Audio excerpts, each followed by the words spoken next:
పిల్ల నీ చెయ్యి పట్టాలని నల్లని సీకట్లో ఒకదాన్నే కూసున్న దిక్కులేని పచ్చినయ్యి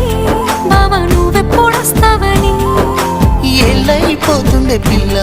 ఎన్నెలొచ్చింది మన బతుకులా ఏలైపోతుండే పిల్ల ఏలు వట్టంగా వస్తున్నాయా ఇన్నాళ్ళ ఎడబాటు ఎడవాసిపోతుందిలే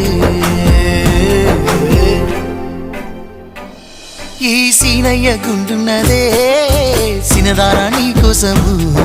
ఈ దూరాన్ని చెరుపుతూ తీరాల కగిలింది అందాల ఈ మానము